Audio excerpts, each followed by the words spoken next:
Shalom, saudara-saudara yang dikasihi oleh Tuhan, kita bertemu kembali dalam Today Sermon pada hari ini. Saudara-saudara, saya akan memulai dengan sebuah pertanyaan kepada kita semua. Apa sih sebenarnya yang kita cari di dalam dunia yang super sibuk ini? Dengan segala pancaroba, dengan segala perubahan-perubahan yang sulit untuk kita prediksi oleh siapapun juga. Saudara-saudara, karena kita sebagai manusia setiap hari kita berjalan mengejar hal-hal yang sebenarnya bersifat lahiriah untuk kita mempertahankan hidup kita, yang notabene hidup kita di dunia itu hanya sementara. Sedangkan kita tidak tahu apa yang akan terjadi esok dalam hidup ini. Sesuai dengan Yakobus pasal 4 ayat 14. Hari esok kita tidak tahu apa yang akan terjadi. Sedangkan kita berkutat dengan kehidupan ini untuk mengejar hal-hal yang sebenarnya hanya bersifat lahiriah saja. Saudara yang dikasihi oleh Tuhan Yesus Kristus. Dan kenyataan membuktikan saudara-saudara bahwa ada banyak orang yang begitu percaya diri dengan kemampuannya, dengan kekuatannya, karena masih dalam usia muda atau relatif muda. Banyak orang yang begitu percaya diri dengan keberhasilan-keberhasilannya, dengan kekayaannya, tetapi pada akhirnya ada begitu banyak orang yang berhasil, yang begitu banyak kekayaannya, yang begitu hebat sebelumnya, tetapi pada akhirnya dia kecewa, dia putus asa, dia depresi, dia sakit hati karena dicurangi oleh orang lain, ya, dalam bentuk kegagalan-kegagalan yang lain. Dan juga ada banyak orang yang akhirnya mereka sadar, untuk apa sih hidup di dunia kalau endingnya hanya seperti ini saja? Kalau endingnya saya harus mengalami seperti ini, apa gunanya saya hidup di dunia?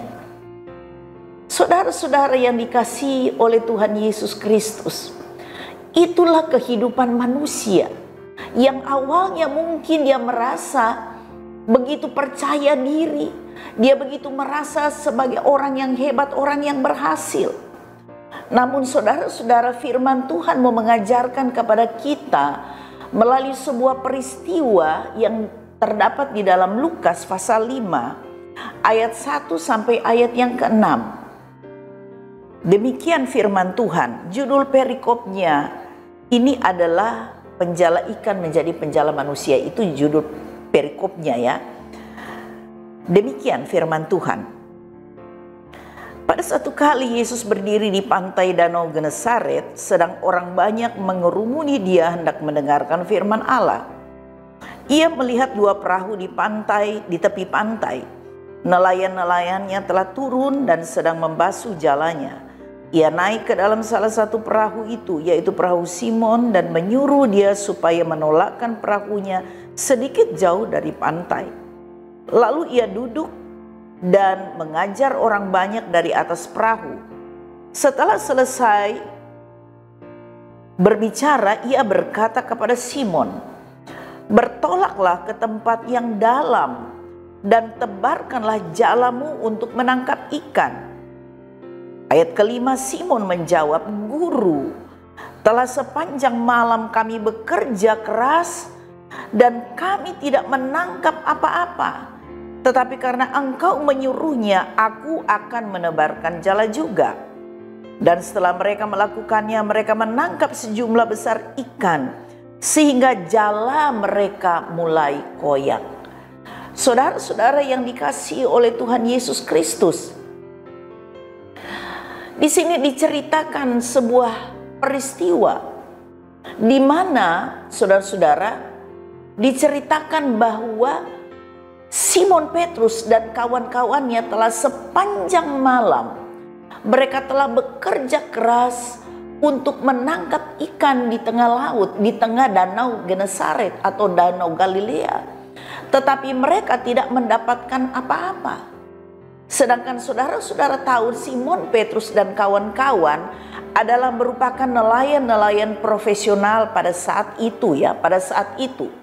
Karena mereka itu adalah orang-orang Galilea ya. Jadi mereka memang tinggal di daerah sekitar danau Genesaret atau danau Galilea. Dan danau itu merupakan sumber kehidupan bagi orang-orang yang ada di sekitar itu ya saudara, termasuk ya Simon Petrus dan juga murid-murid Yesus sebagian besar adalah nelayan-nelayan. Saudara-saudara, dan ayat yang kelima tadi, ketika Yesus menyuruh Simon dan kawan-kawannya untuk menebarkan jala kembali, maka Simon berkata, "Guru, sudah sepanjang malam kami bekerja keras tetapi kami tidak menangkap apa-apa." Nah, saudara-saudara yang dikasihi oleh Tuhan Yesus Kristus, untuk menangkap ikan itu harusnya memang pada malam hari. Ya. Tetapi untuk siang hari itu rasanya itu mustahil, saudara-saudara. Sebab mereka adalah nelayan yang profesional dan memang umumnya nelayan-nelayan sampai saat ini ketika mereka menangkap ikan itu harus malam hari. Karena pada malam hari itu kalau ada cahaya di perahu mereka, maka ikan-ikan itu akan berkerumun karena waktunya malam, jadi ada cahaya.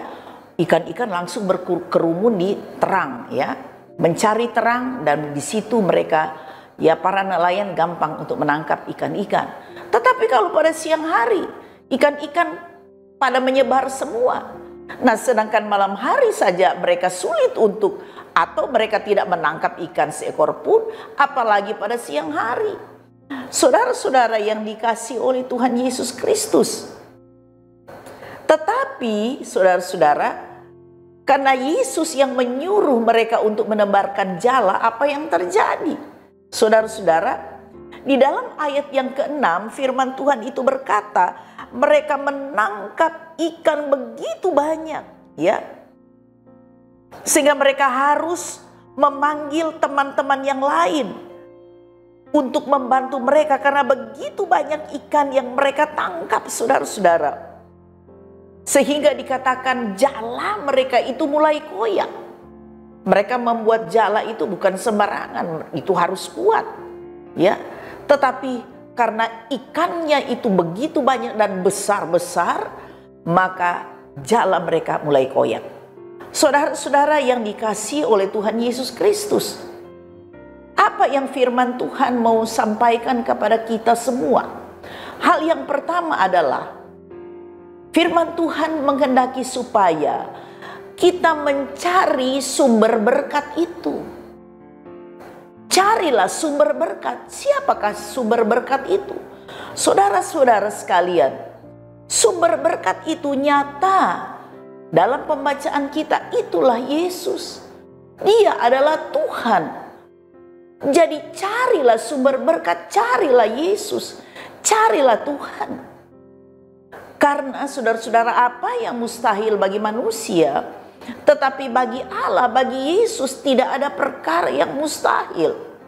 Saudara-saudara yang dikasihi oleh Tuhan Yesus Kristus, Yesus pernah berkata di dalam Injil Matius 28 ayat yang ke-18, "Kepadaku telah diberikan segala kuasa di sorga maupun di bumi."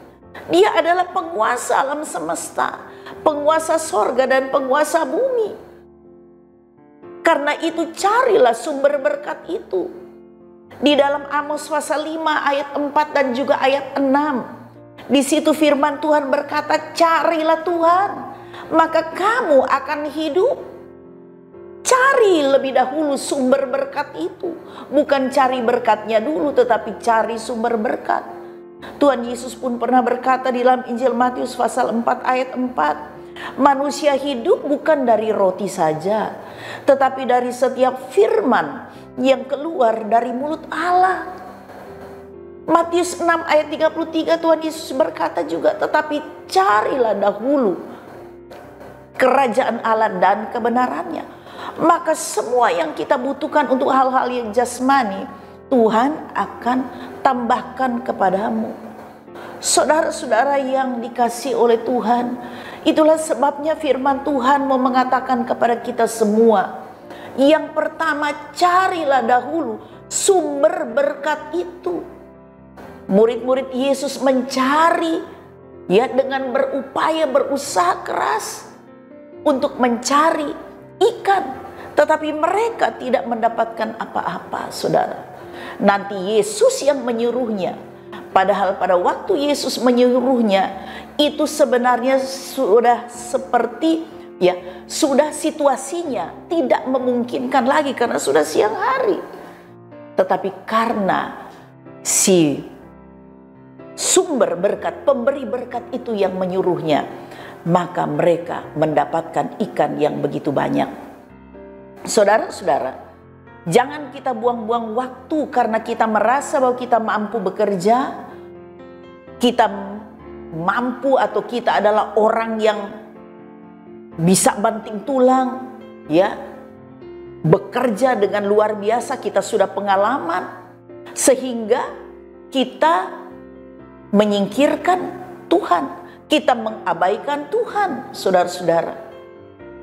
Karena kalau kita, sekalipun kita berusaha dengan luar biasa, tetapi kalau kita mengabaikan Tuhan, maka satu saat kita akan menyesal.